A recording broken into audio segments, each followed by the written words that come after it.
And we are back. Monday morning madness.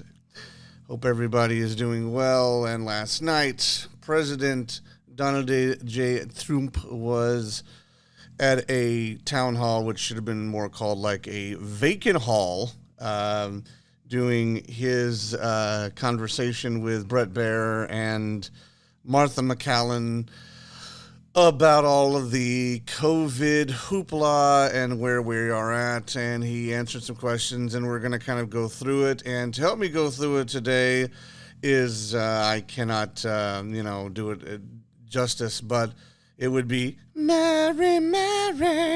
Well, you could also just call her Miss Marie. Miss Marie, are you there?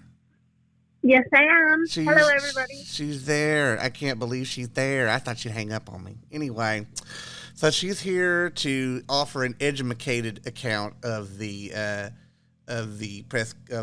town hall, the empty town hall, which apparently nobody wanted to come to because the beer cooties. So she's here to offer the educated version of that event, and we're just going to go through the different things that are happening in it. And by the time it's all over, I'm sure everybody will be nauseous. We'll also talk about questions that maybe they didn't ask at the end. So let's get right into it. So they kicked it off with a news segment discussing the current protests going on in Michigan to Governor Whitmer's continuation of the shutdown and lockdown orders. Some of the people actually, it wasn't mentioned within that report that they played, but it actually discussed that there were some people who showed up with weapons and such to some of the rallies.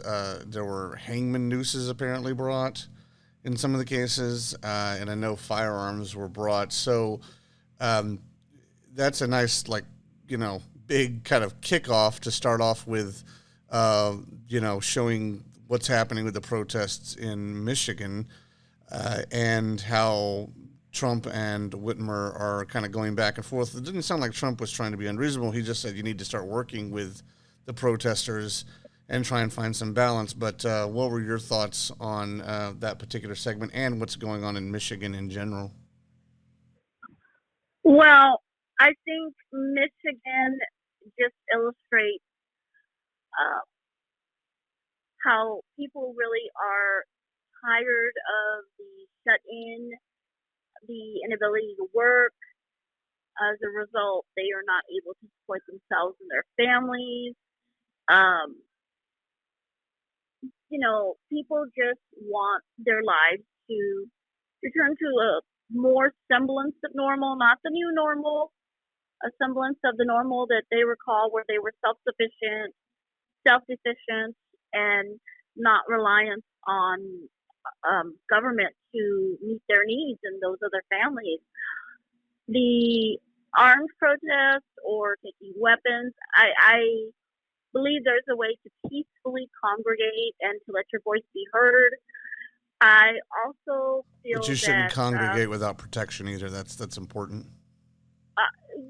Well, yes, that's important too, and also you don't want to get anyone pregnant. Well, that's a different story than this actual gathering. But I also think that the governor of Michigan, Governor Whitmer, also is not in touch with the everyday people, because if she does not understand how, their basic needs are just not being met, and it seems like she's just not willing to bend at all, and that comes across as he has the final word and that's it. After discussing Governor Whitmer in Michigan, they actually started to speak with a different governor, the governor of Maryland, Larry Hogan, and get his take on the current situation. They discussed how Maryland's numbers are still currently climbing, that they haven't reached their peak yet, and how he is holding off on any significant reopening until they can get their numbers down. They also engaged him about whether they've gotten enough support from the federal government with regards to, response to the virus. What is your take on that? Mary. Thank you. I think Maryland is different than Michigan, as you say. Their numbers are still going Duh, they're up. spelled So, differently. well, that too, and their numbers are still their state is still being affected. So I think Maryland seems to have a good hold on things, and as soon as they begin to plateau, they'll begin testing and um, eventually reopen. Their governor seems to be, he himself said he's a lifelong a business member, so he seems to say, okay, we've gotten help from Washington. We're also, as locally, we're doing our part to get supplies, and we're ready to get started testing when that occurs for them. So I think that's great. They're getting a good handle on their situation. Well, but the problem is that the shutdown happened in what, mid March? I think it was on Friday the 13th when it all started to change. It did. Yes, it did. But the thing is that this would put Maryland in a situation where, unlike states like Texas and Georgia and even Jersey, that's starting to reopen to some degree, and many other states that are reopening, it puts them in the predicament of staying closed longer, just like the Michigan people, which is what they're having such huge issues with. And, the longer the shutdown continues, the less and less businesses will reopen. Small businesses will reopen. So while I can appreciate him saying, I'm a lifelong small business person, he may have been a lifelong small business person, but he's not in a lifelong small business situation right now. He's not in the same financial situation. He's still getting paid. All these people are not getting paid, and they're struggling, And on top of it, there's just not enough money in this PPP program to go around for everyone in every business for people to be able to continue to pay their staff. And some of the staff don't even want it because of the unemployment being way overblown. I mean, they're in addition to state benefits, the federal government is adding an additional $600 every week to unemployment checks, which means that if you get $1,300 or $1,400 a month in unemployment, depending on your previous job, you're then adding $2,400 to that every month from the government, and it makes it to where you're, in some cases, people are making upwards of about $50,000 a year within that spectrum. If you were to keep going, month after month for a year, you could be making $2,400. So, to get back to what Larry Hogan was, talking about, do you think that waiting for a peak is? Do you think the waiting for that peak to occur and to plateau, and then to begin downward, which is going to be at least another 2 weeks, because he asked before they start phase one, they want 2 weeks of downward, downward motion in the in their line. Do you think that the people of Maryland, the small businesses of Maryland, actually have that kind of time to wait? Because that's at least mid-March, if not late March. No, personally, I don't think they do. I think that's why they're protesting, because they're feeling it, and their concern is that they may not have that amount of time that the governor of Maryland wants to give them. Uh, I don't and know if they're protesting in Maryland. I know they are in Michigan. I'm not sure about Maryland. well, yeah, in Maryland, I'm not sure if they're protesting, but they may, be letting their voices be heard to him. Small businesses may be saying, hey, we're really concerned about, waiting longer than this. Because as you say, some will not be able to reopen at that point. And that's the difference between small business and, of course, large business. But and then you come back to every state is different. Some states did not get the record numbers in the beginning when everything was closed down. Well, yeah, and that's the problem is the government put a universal response to everyone versus making it state by state. They made it a universal, guidelines to every state, and a lot of the governors picked it up, even if their numbers weren't high at the time.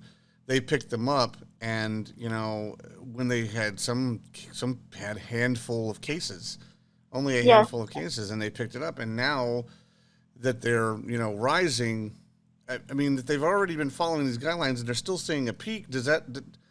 Shouldn't that suggest to people, at least it would suggest to me, that apparently it's not working if you're if you're following those guidelines and you're still seeing a peak? I mean, were the Mhm. guidelines really working?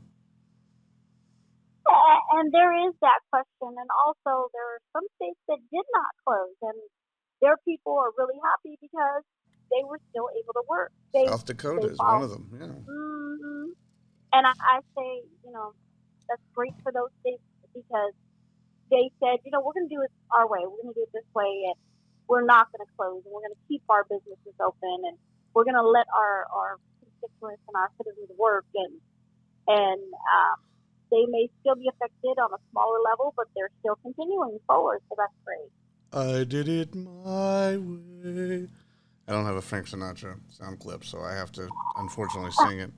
I did it my way. Then President Trump was sitting in the at the Lincoln Memorial for this town hall, and Bret Baier started by asking him, do you think there is a balance between the between people, staying at home and people going back to work, and acknowledges that there's protests out there.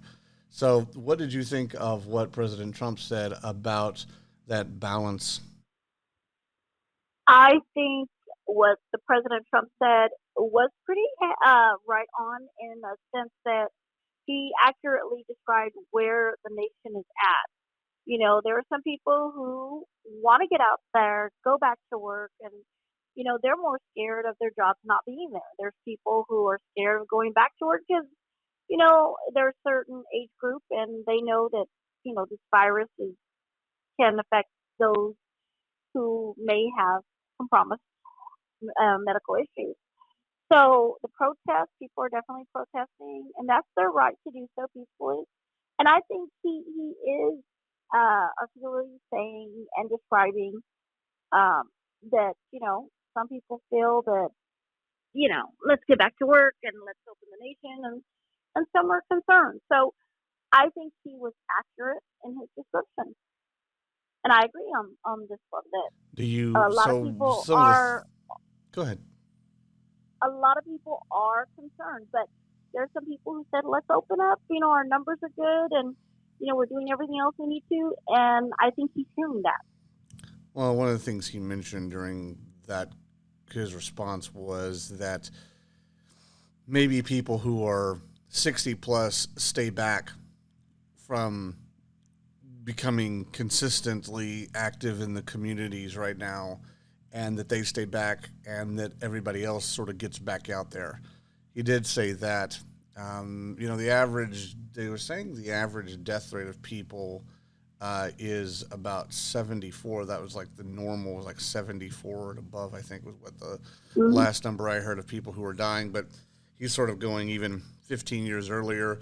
And obviously, he did not say it, but he surely also intended to include that people with major pre-existing conditions who have already compromised immune systems probably shouldn't be out there. He didn't say it, but he was specifically talking about people with, advanced age, 60 plus. Um, Maybe they should stay back. Do you think that that's a good idea, or do you think that that should really be more up to the people, or what do you think? I think that's an individual decision because only the person themselves actually know what their medical health situation is. I think people do take that into consideration if they have any pre-existing conditions or their immune system is compromised. Then they may say, "Hey, I'm going to wait a bit." And if they're in their 50s or 60s and they have these conditions already, they're going to say, I'm going to follow up with my doctor before I make a decision. But if somebody is in their 60s and they're healthy and they want to go back to work, I think that that's their right. I don't think government should say, okay, no, you can't work because this virus is out there. Well, we know the virus is out there. So, but if that person says, I'm healthy, I'm taking all these other precautions, and I just want to go back to earning a living and supporting myself and my family, that's their right. So after that, they jumped directly into the questions from the public. The first one from a lady who was named Shayna Cruz in Alabama, Greenbow, Alabama. That's not just me having like a weird Tourette's episode. That's actually from Forrest Gump. But anyway, so she asked a question about getting back to work and how she was this close to losing her home. She was feeding her children off of donations. She didn't qualify for the PPP. So she has no money coming in. And then at the same time, I think she mentioned something about testing in there, didn't she, Marie, about the testing process and feeling safe out there? Did she mention that?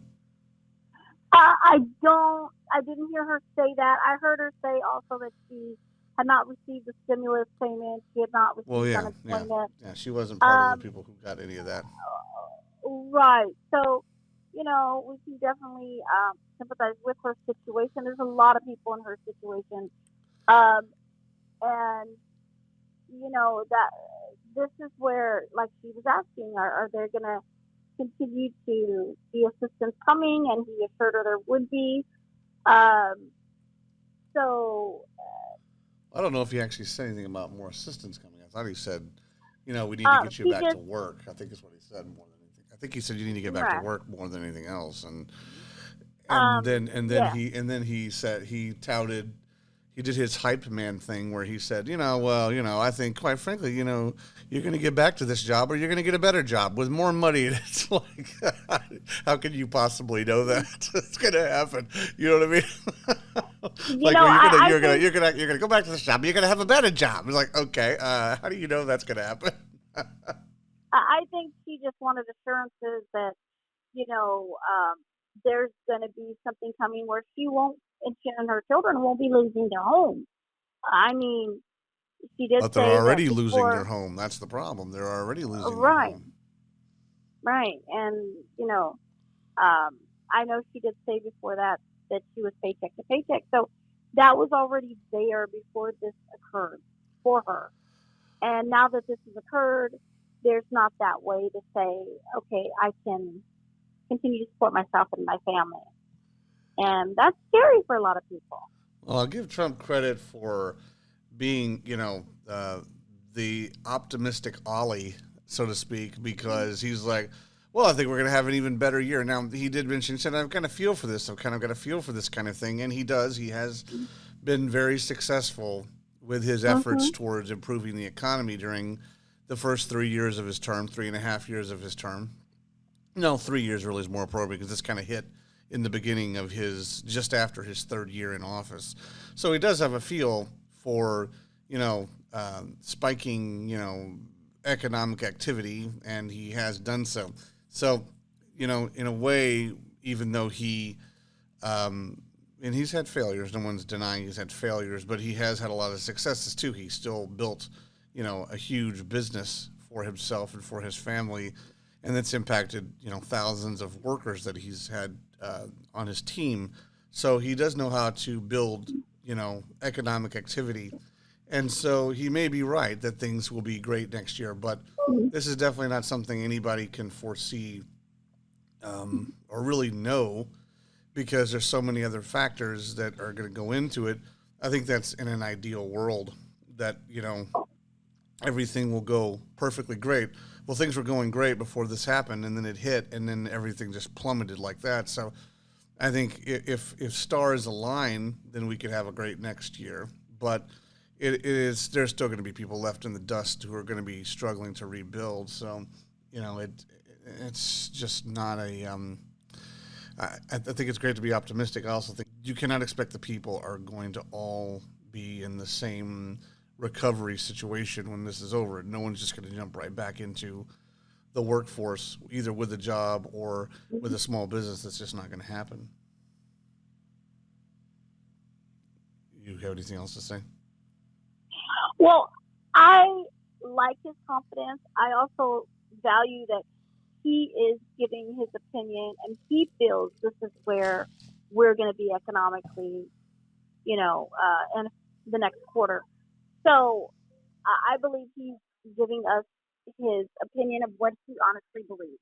So I think that's good, and of course we're all hoping for the best. Next, I believe it was Martha MacCallum asking President Trump if he felt like his reaction was the correct one, if he felt like it was necessary to shut down the way he did, and that it was a positive thing. His statement is that yes, he felt it was, that we are going to lose anywhere from between 65, or we're already over 65, but 75 and 100,000 people as a result of this now. At one point it was, in the millions, and it was 250,000, then it was down to 140,000, then it jumped down to 80, and then it went down to 60, and now it's back up past 60, and now we're heading towards 70,000. And so now I think he's predicting in the area of about 100,000 people who will die from this. He definitely got more personal with saying the impact he saw with, let's just stick with the 100,000 people. That's something that, people like yourself and I have taken a little bit of pause with, because a lot of these people who are being listed as COVID deaths did not necessarily die of coronavirus. Would you still agree with that, or what is your take? No, I still agree with that. I still feel that not all the numbers that are listed are people who've actually died of the virus. They're, for other reasons, anyone who is passing away during this time is included in that account. So that concerns me, because I think the accuracy should be a little better for people to actually say, okay, this is how many really did, pass away from this. But that's my personal opinion. Well, here's the reality of it. That if people don't understand it, that every death that is reported as a COVID death, it brings in more money to that particular hospital. There's money in COVID deaths right now. And as a result of it, they get more funding, they get more support per person who dies, because they get more in the sense of their ability to take care of those patients. If they feel like there's going to be a spread of it or whatever, they offer them more money. So there's something financially in the whole idea of a COVID death, which is what is, you've heard numerous doctors talk about how they have, if you look around, you can see, if you can get past all the blocks that are being done on people who are talking about it, you'll find that there's information out there that says that a lot of doctors are being pressured to list things as COVID deaths. I'm not saying the doctors are the ones who are doing it. I think in a lot of ways, doctors have become puppets of the administrations that they work for, the hospital administrations that they work for. And so they're being encouraged, list this as a COVID death. It'll bring in more money. It'll help us take care of the patients better. And the doctors are in a weird position, because what are they going to do? Are they going to take a chance on losing their job and, stepping outside of this and potentially damaging their career? Because if you can't get one doctor who will say it's a COVID death, you'll find another doctor who will say it. And so they would be almost putting themselves at risk to not say it's a COVID death. Although they've already, it's just been out there that a lot of deaths are being listed as COVID, whether they are or not. And you can't solve it. During this same question, Trump talks about how there are body bags lining the wall, and how there was, what was the island he called it? A certain island. What did he call the island? He called it Hart's Island, where they were doing these mass graves. And the thing is that they're not letting people bury their family members normally. Whenever a death is listed as COVID, they're taking the bodies and they're burning them and cremating them, which means that there's no way for some now it doesn't make any sense, by the way, that they are doing this, because once you're dead, the virus is gone. It doesn't have any place to exist anymore. It doesn't live on in a dead body. That would mean like it's a zombie that's going to start, walking around. So it doesn't exist anymore. They're burning the bodies.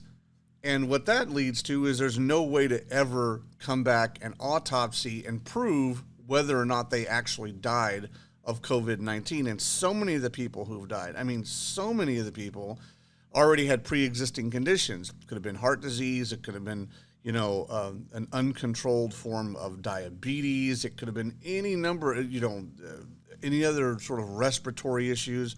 But by mass, cremation of people, you're eliminating the possibility of ever being able to prove what really happened to them, thus not being able to deny that, these were COVID deaths. So I have a concern that is an honest to goodness form of cover up, because burying a body, if it doesn't have a living host, the virus would die. So what do you think about that, what I just said?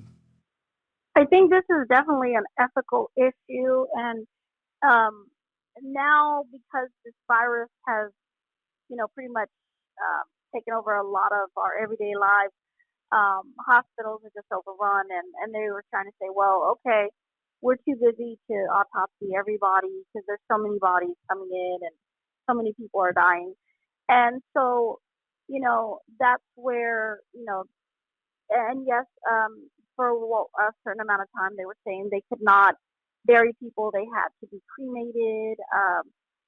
And so it goes, and of course, since we're in national disaster mode, even if a family wants to protest and legally do so, they'd have to do it legally, because other than that, they are just grouping people together saying, well, they died during this time. It was the virus.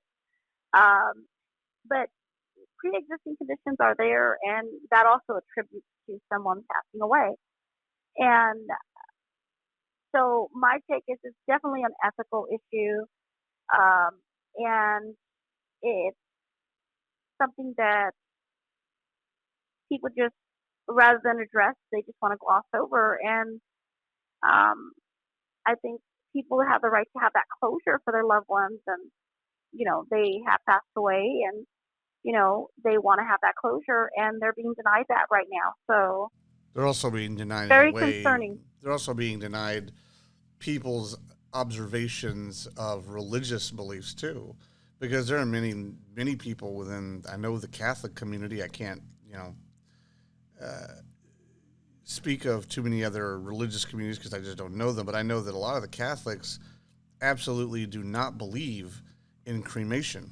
They believe it is that the body is meant to go back into the ground, and the whole concept of ashes to ashes, dust to dust, and that it's supposed to be, you're supposed to naturally, cycle back into the environment, so to speak, in its own way, and that doing this is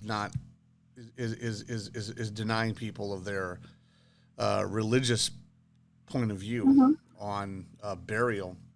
Now, Trump did say in this that, this thing is vicious when it comes to people who have pre-existing heart conditions and also like heavy diabetes, that children are virtually unaffected, especially small children under the age of 10, and that he brought in a more personal aspect to it by saying that he knew 3 people at this point who have passed from COVID-19.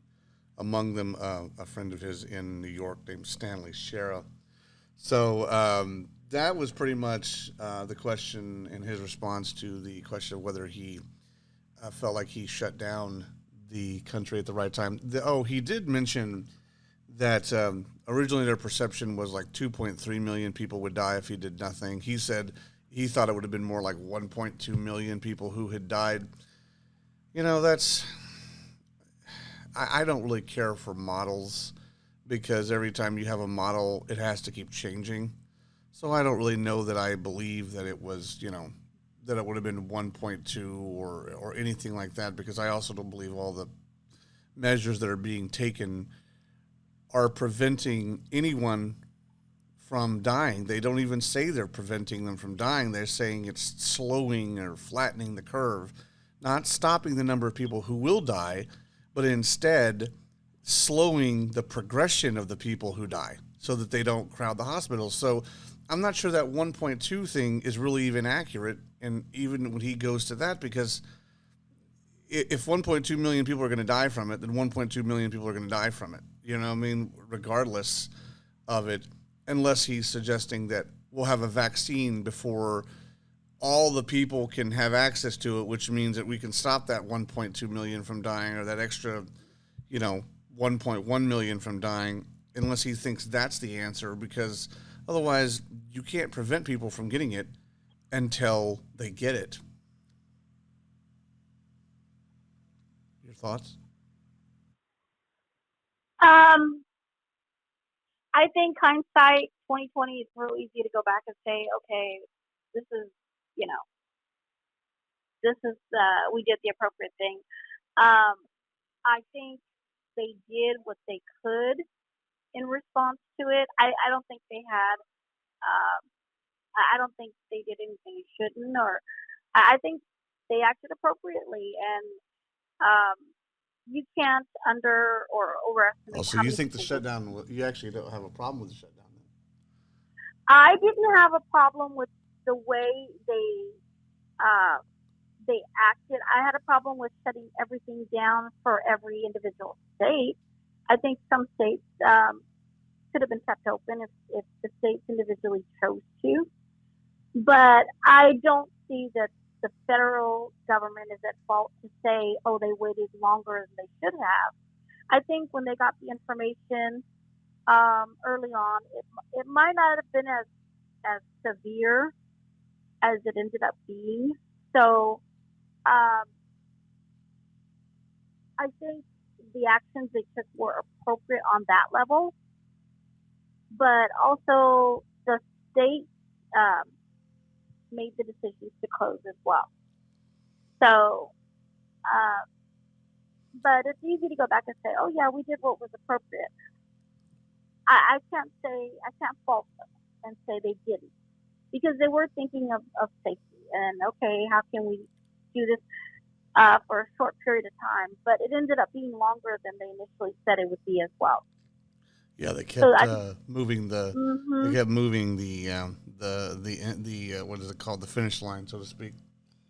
yes, and that's where it can affect people because we are not meant to be cooped up in that amount of time, and people are seriously concerned about their jobs and being able to care for themselves and their families at this point. So next, President Trump had a question from a lady named Sarah Polin at a company called Supergirl in Washington D.C. I'm not sure if that's like a sister company to the Justice League or something. I'm not sure how that works. I'm not sure if they're crime fighters that are worried about COVID-19. So I don't know if it's mutants, if this is like related to the what are the Wolverines and the X-Men. I'm not sure if they're related to that or if they're just directly related to the Justice League. But apparently, she's wondering about how will there be any protocols put into place by the federal government to prevent and to protect her and her customers, especially when you don't know if people are coming from other states with the COVID-19. And President Trump follows up by basically saying, well, he kind of rambles an answer. He doesn't exactly say there'll ever be any protocols. He doesn't offer any suggestion of such a thing. What did you think of his response? Well, yeah, I think he did not exactly address her specific question. However, uh, where the federal government and the state powers, uh, that is where there's always been um, some ambiguity because the federal government has their powers and the state has theirs. So I think the federal government is giving guidelines, and the state or the governors of the state are getting those guidelines and then adjusting it to their state because, like President Trump said, every state is different. Montana is definitely different than New York. So they might have different needs and different requirements. I did like what he said about people going out to the parks and, the beaches, that was safe.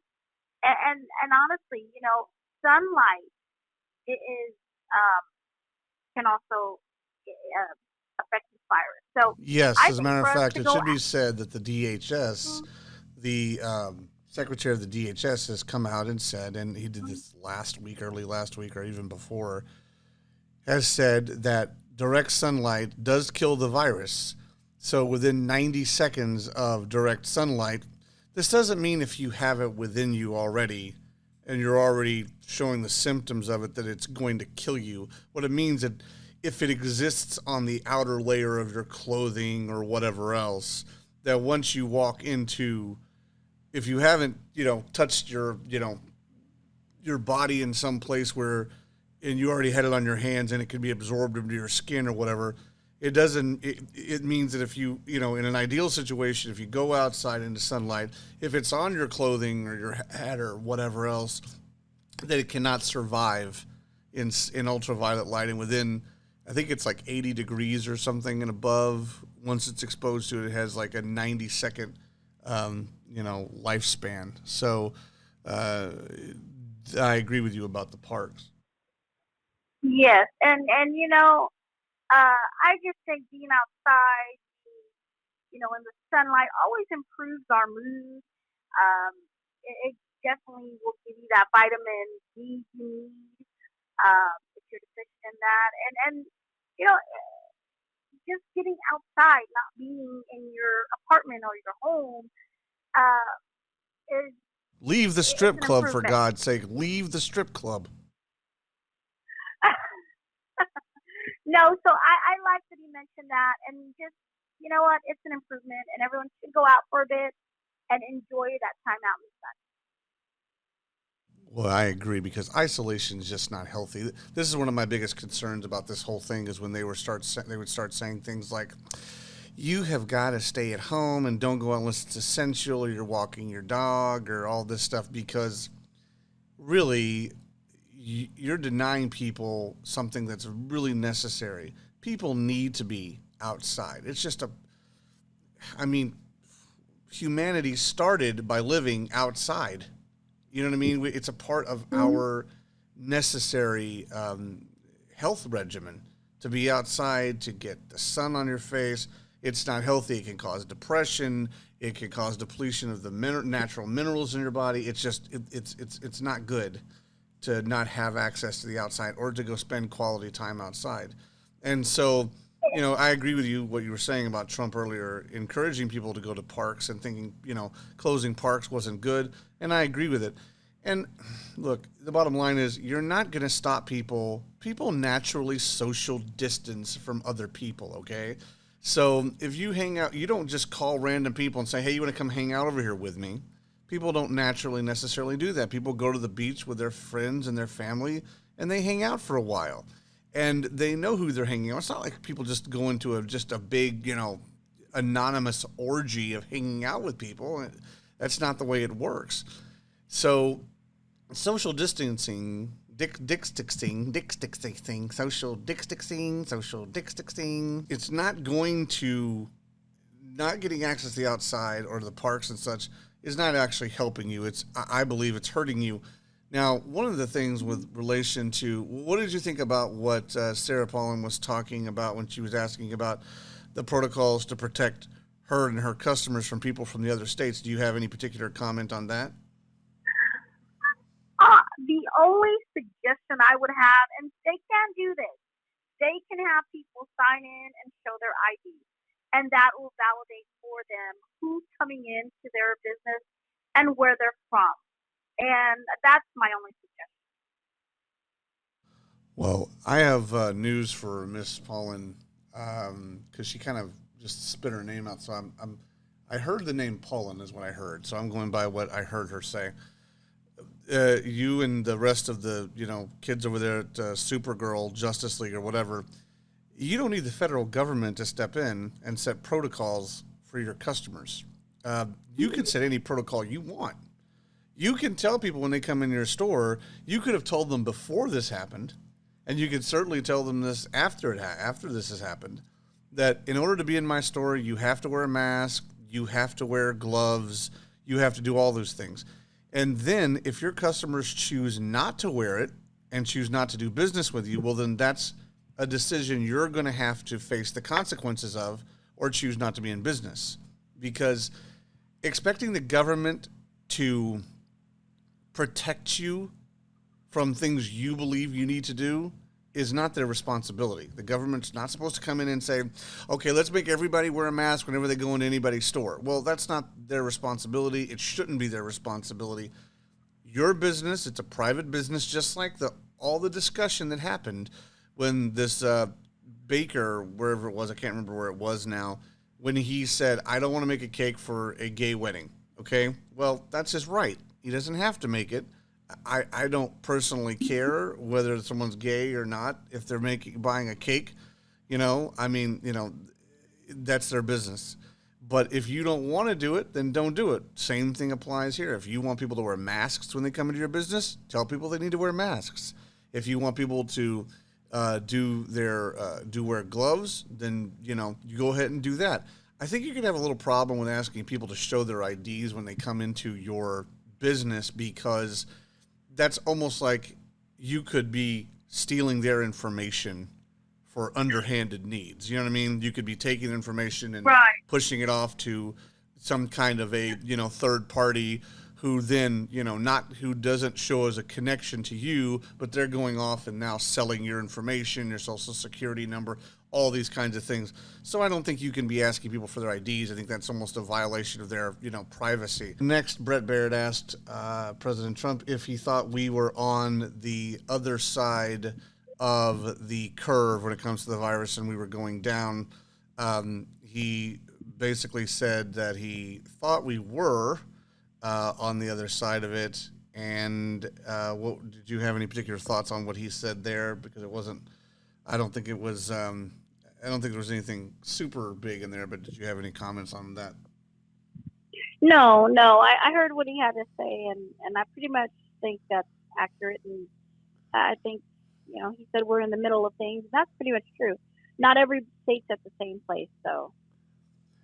Now, one thing I would point out that I did disagree with him on was that he said, basically everybody knows someone with coronavirus. Well, that's actually not true. I don't know anyone with coronavirus. And there was some study done, or some poll that was done, I guess a week or so ago, where 75% of Americans said they didn't actually even know anyone who had coronavirus. So I don't necessarily know that it's true or that it's logical to say that when you have 1 million cases and you live in a country with 330 million people, that everybody's going to know someone who is affected by the coronavirus. I think that's a little unrealistic to say that.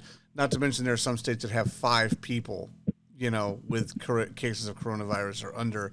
So you can't say that unless you're thinking they're like ostracizing them like witches or heretics or something. I don't think you could say everybody knows someone with coronavirus. I think that's a little bit reaching. Yeah, and also, I think when he said about herd immunity and if they'd done that, then more people would have died. I don't think I necessarily agree with that either, because. Hey, Marie, can you get you're like, there's like a wind noise happening with your voice. Oh, okay. Give me a second. Yeah. Okay. I think that is overreaching, because you can't say for certain more people would have died that way. So I thought that was a little overreaching as well.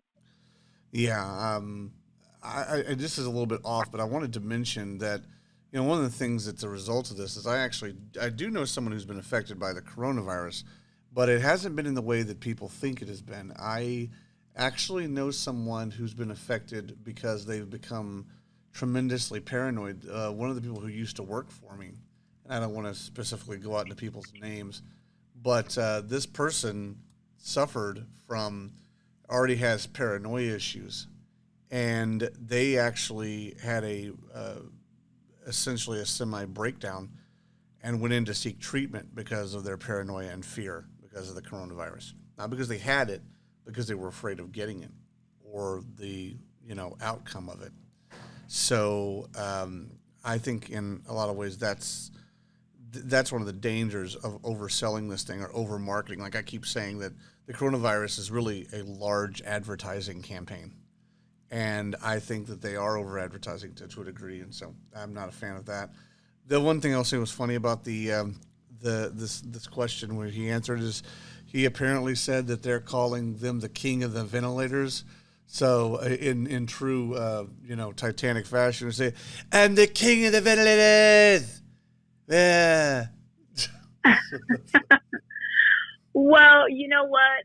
I'm glad to hear we have a lot of ventilators out there, and that that's something that's assisting with all this. So that's good to hear. So the next question really was more of a comment on how Governor Whitmer and then he brings up Inslee, the governor of Washington, were coming out and saying that, they weren't getting all the stuff that they needed from the federal government.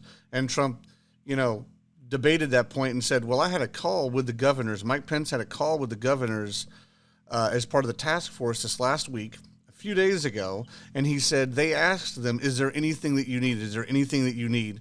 And Trump mentions that he was monitoring that call and that Inslee said, we need more swabs. And Trump was like, well, go get them. And if you can't get them, then tell us and we'll try to get them for you.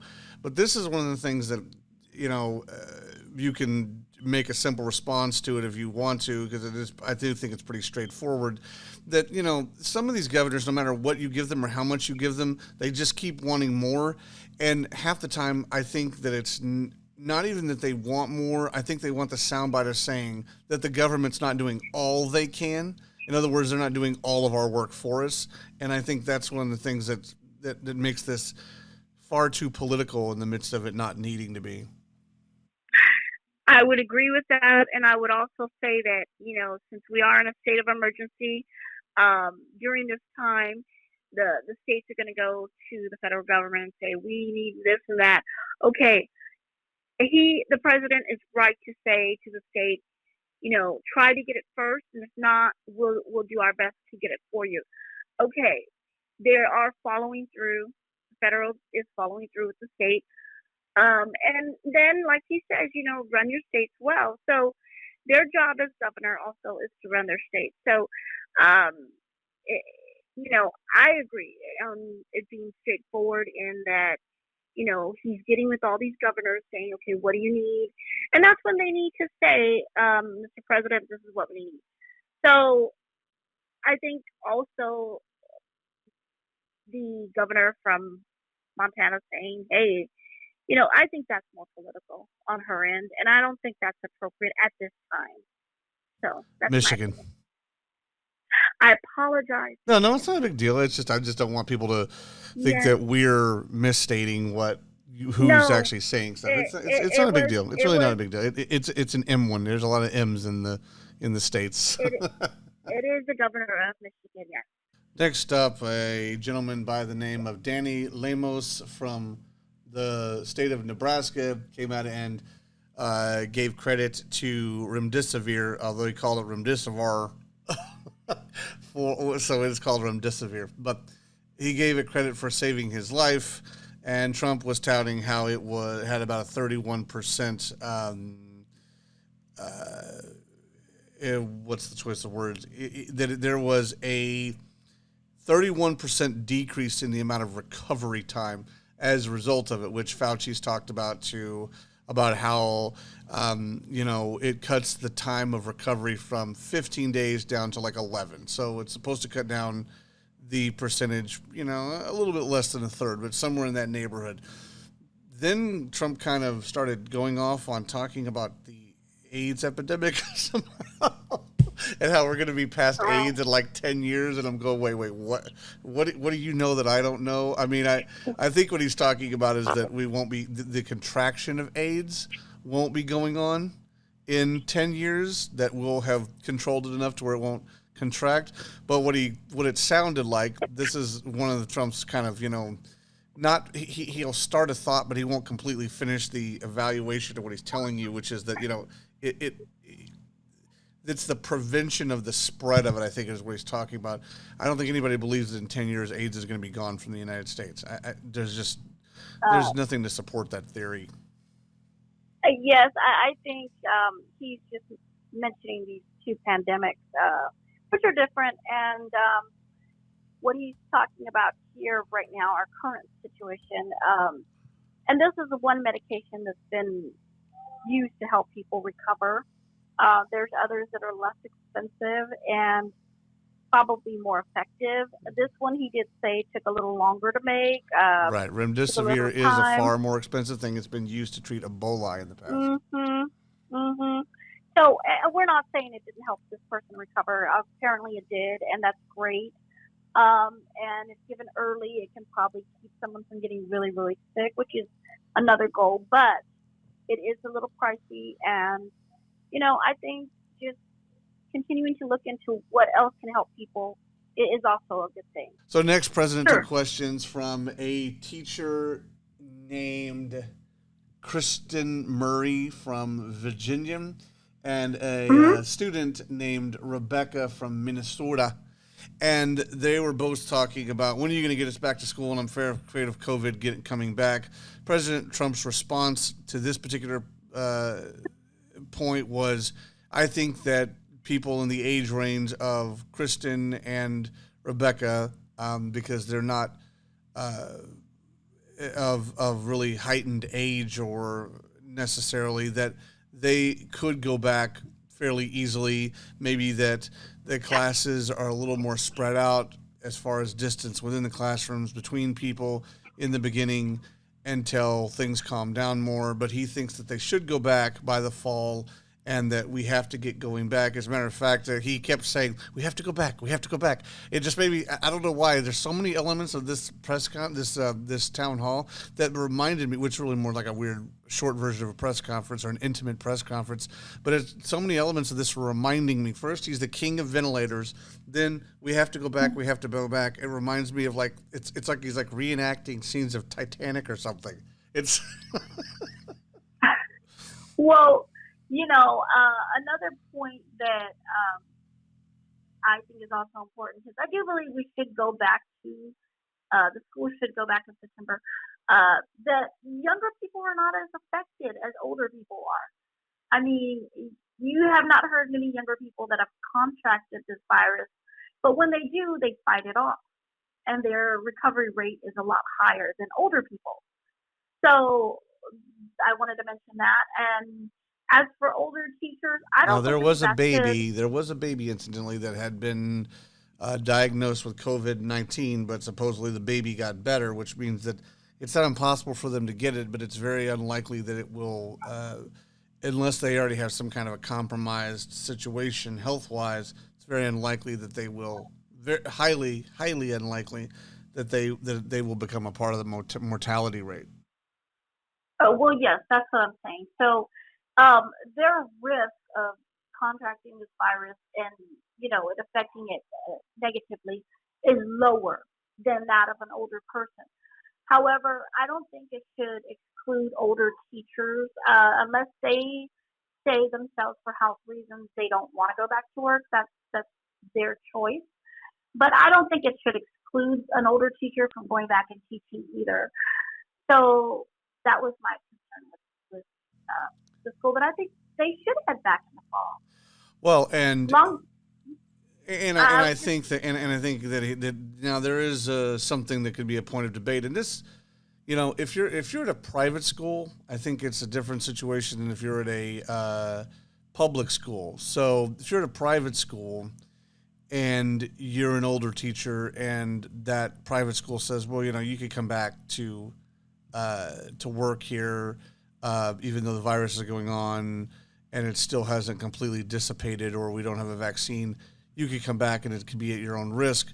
I think Mhm. the fear you might run into is that there are going to be, some uh, governors or even the federal government that may come in and suggest or highly recommend, which will empower school districts, but they may come in and highly recommend that, teachers over the age of 60, for example, that they do not participate in school, that they either get there on, paid leave, or that they have some kind of other, arrangement where they do teleclasses or something. They may do that. That's possible, but I think private schools are going to be the only places where they may allow them the option, or they may not allow them the option to teach. So we'll have to see how it plays out. But I do think that they will get back to. I do think it's right for people to be getting back to classes. Also, President Trump talked about hydroxychloroquine because Bret Baier brought up to him, it's like, well, you've been pitching, hydroxychloroquine. Trump made it clear, I don't own any stake in the company. I don't have any money coming in from hydroxychloroquine, none whatsoever. It's not a bigly investment for me. So he did not have any money coming in from it. He wanted to make that clear. He also said that he still believes in hydroxychloroquine.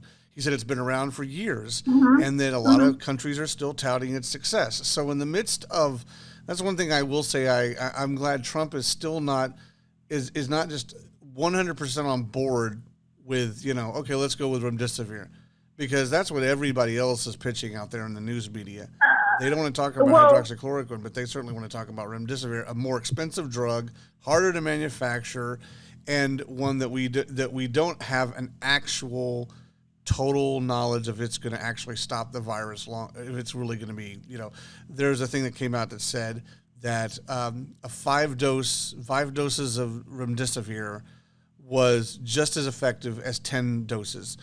And what that leads me to believe, and I don't know if you and I have chatted about this, but that leads me to believe that remdesivir, that the virus can adapt to it. Now, it may still impact enough of it to where it can, cause it to dwindle faster. But if half the number of doses is the same effect, that leads me to believe that the virus becomes accustomed to it at some point. yeah, and I also want to add that the other one that President Trump mentioned is also less expensive, has been around longer. I don't think we should exclude any medication that can help people at this time. I think that it should be a case by case basis as to which one would help an individual person. But I think that we shouldn't exclude any medication at this point, because if it helps, then that's wonderful.